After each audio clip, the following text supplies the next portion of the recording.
Hi, Maisie. Do you want to come on the couch, Maisie? The people would love to see you since you're not greasy anymore. Would you like to come on? Okay, you're not going to come on the couch. That's okay. You don't have to. I would love if you would come see me on the couch, though. I would love if you would come here. Maisie Moo. Maisie Moo? Maisie Moo. Why are you being stubborn? Come here, little pig. Okay, we're back for round 2. I will wait for more friends to join, but I don't want to take too long because I think Sanctuary Sunday starts at like 8, if I'm not mistaken. I don't want to run into that time. If it starts at 7:30, somebody should let me know so I can talk really quickly. Don't mind this blanket on the ground. I'm going to turn my camera around. The blanket on the ground is for Maisie, but you can see she's just taking a snooze over there. Maisie! Maisie! I know you hear me because you're moving your little ears. Maisie, Maisie, moo! Maisie! Okay. This greasy pig does not want to say hi today, y'all. I'm still calling her Greasy Pig because that's like my nickname for her now is Greasy Pig. Even though her Greasy Pig is pretty much all but gone, I need to give her a deep conditioned bath. Oh goodness, there's a cat in the house that shouldn't be in the house. Okay, figure that out later. So I just wanted to give you all an update on kind of where I've been. If you weren't on the first live, that only went like 4 minutes, so we'll start over anyways. But I haven't been posting as much like in the last week, just because I've been struggling with my mental health for the past 2 weeks, I'd say. And I kind of have a rule for myself that if I'm not feeling mentally good, that it's probably better not to post because I normally get doom and gloom. The animals, I do my chores for them, but they don't do much around me. And I just don't produce good content. And I like to be proud of all the content that I produce, so sometimes it's hard. I was also sick about 2 weeks ago, and I think that's what really started like the mental troubles. I got a bug. I don't know what it was, but it had me really down. And then once I started to feel better, I just remember being really upset and telling Ellie that like I feel like I'm struggling to find purpose some days. I love videoing and I love doing everything that I do, and I know my purpose is there. But sometimes I'm really hard on myself, and I talked to my doctor. I had a recent appointment with her this week, and I talked to her, and I'm really hard on myself, and I don't forgive myself for a lot of things. So like I still kind of hold on to the part of me that didn't teach, that chose to do that career change, and I see it as a failure. And I beat myself up for that. And my doctor and I, we talked, and if you want teaching to be a part of your life, then why not do it? Surely you can find a part-time or substitute. That sounds easy, right? That sounds like really easy, but I wasn't videoing. I didn't start my channel until, 2023? Nobody saw me in 2022 when I was at like the worst point of my life because of teaching. I get emotional still like talking about it because I loved every aspect of teaching, but it's not compatible with me, and I can't just, I mean, could I theoretically just sub?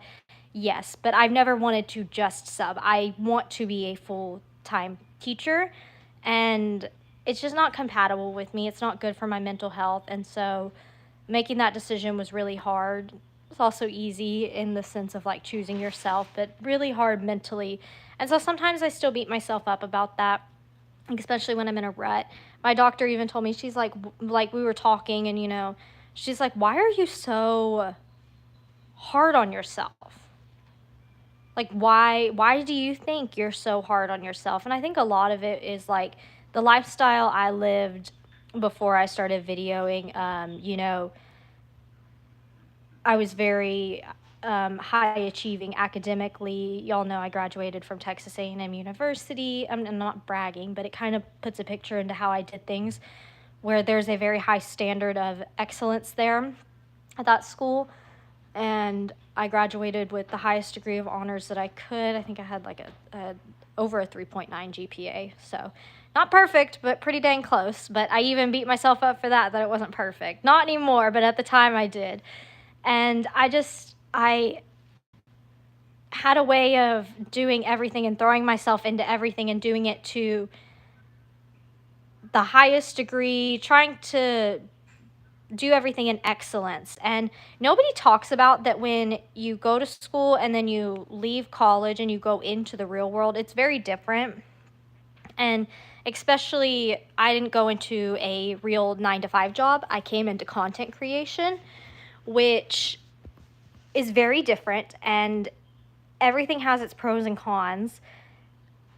And I wouldn't trade it for the world, but sometimes it is a little bit harder because for so long my life goal was to get into Texas A&M, and then after that it was be the teacher. And I never like took the time to learn myself and learned what I wanted to be outside of that. And so I feel like a lot of my struggles right now might be trying to learn who I am outside of that. And I know it's been like 2 years and I've learned a lot, but still I think I'm still trying to find myself, honestly. And so I think that's where a lot of my struggles come in. It's also hard being a content creator on the internet and you have people constantly judging you for everything you do. And so when you're somebody who already struggles to find motivation and struggles, it feels like you're struggling to find purpose. If I post something that I'm really proud of and then one person says something ugly about it, it makes it really easy for me to get down about myself. I would like to say that I can let the comments and stuff not bother me, but it's not easy. It is not easy. And I have a very firm belief on bullying, especially bullying on the internet. So it makes it very hard. But I want y'all to know I'm okay. When I get down in my anxiety ruts, I also struggle with motivation. And so Ellie and I have come up with a very visual plan for me. I'm going to keep it personal because I'm going to be really honest with you. It's a coping strategy for me. And even when I told my doctor about it, I told her I felt like it was pathetic that I've been reduced to that. But she's like, you're not reduced to anything. You're taking care of your anxiety. That's all it is. And it's nothing serious or anything. It's just a coping strategy for me. I just don't want people to bully me for it or say anything about it because I'm the one going through the struggle. But we've made a very visual kind of strategy for me so I can really work on my motivation and tick off the things I want to, regardless of how bad the anxiety is. And it's really gonna help.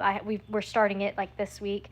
And I know that sounds crazy. Like as an adult, sometimes you have to have these like visual strategies to really help you. But I've learned that anxiety is not linear, and you have to do what you have to do to get through it. And sometimes it might seem pathetic, and sometimes it might seem like you're reduced to nothing. But what is your other choice? To sit and wallow in it, or you have to try to live because you only have one life, and the whole point of life is to live it. And I've always told my doctor my goal is to enjoy my life. I I want to enjoy everything I have. I've been given so many blessings. I want to enjoy that. And so then it kind of goes into also while all that was going on, I've been having some faith struggles. It goes with it a little bit. I believe in God, but sometimes when I struggle, when I pray, I feel like I'm not being heard. And I talk about this with Ellie all the time. He's like, but but actually, this will be a really great way to explain it to you. Because I explained it to my doctor this way. It's how I explain it to Ellie. I have two sides of my brain. We've got the anxiety side, and then we've got the rationale side. So, like I'm still struggling with the faith stuff, trying to get better with that, get closer to God, all of those things. But it is difficult. It's hard. And it's not supposed to be hard, and I beat myself up for that, but it's a journey, and we're gonna get there one day.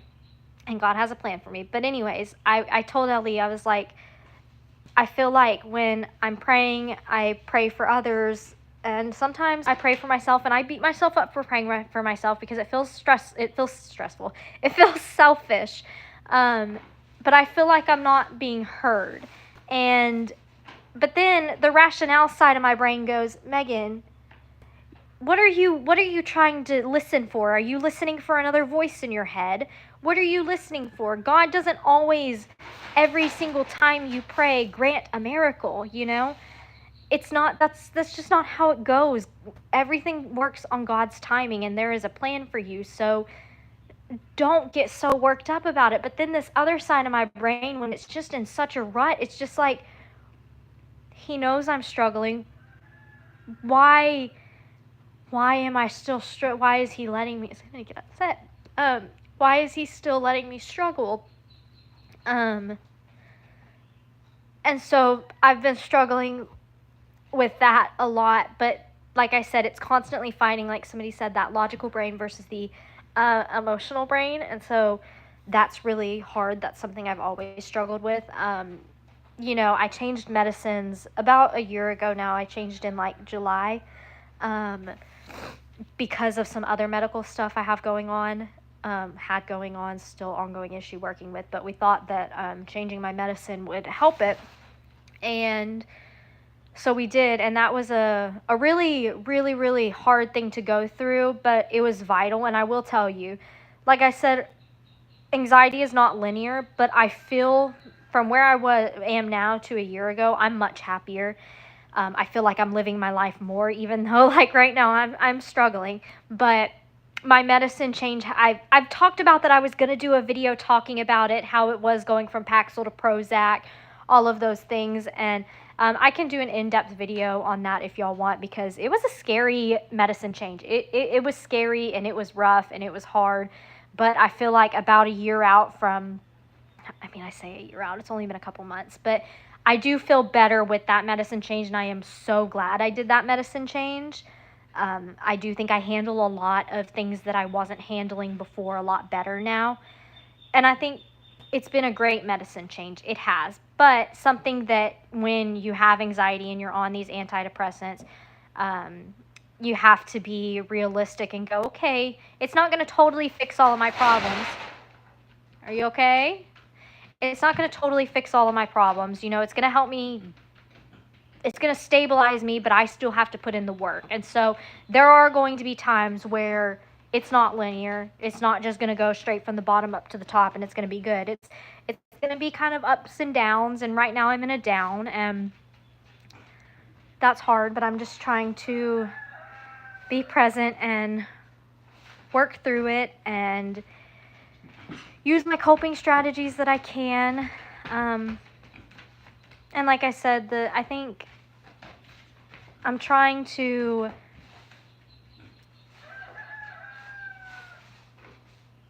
you're going through a medication increase. I've never had problems with medication increases. I went all the way from 10 to 30 on Paxil. And every time I went up, the only thing, Paxil made me really tired, but, I mean, so does Prozac, but that's a trade-off. I always just noticed I got a little more numb with emotions when I would go up on Paxil. I haven't actually had to go up on Prozac yet. We've actually chose to keep me stable because the downs that I'm having aren't anything.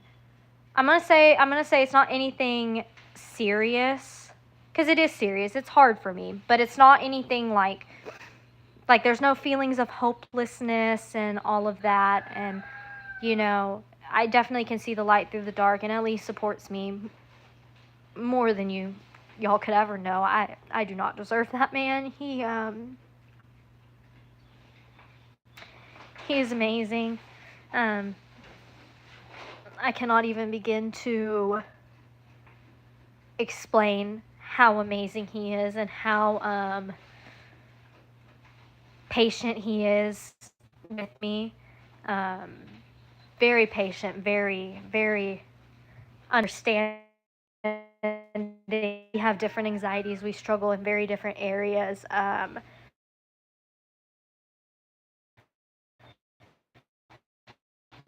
really is. He's very, gosh, what do you know when you talk about your husband? You start crying. How much you appreciate your husband. You start crying. Which, first of all, we've been married now for like 5 or 6 months, and still calling him my husband is crazy. It's still crazy to me. I hear my bird really. I'm at. I'm gonna try like burn out very easily. No surprise, it goes hand in hand with anxiety. So I'm slowly trying to get back into videoing. I have a DNA kit for Ziggy to do. The baby birds have date with them. I want to do a Tilly update. The weather here has also been horrid. I mean, just absolutely horrid. And one thing that I don't know if y'all that drives me like dry, so the grass is just lives. Um, Greasy Pig improved. The injections to do them. The first few were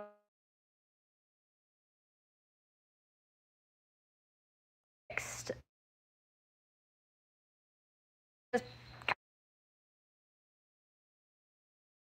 Had for Carrot to he's good. And then what else?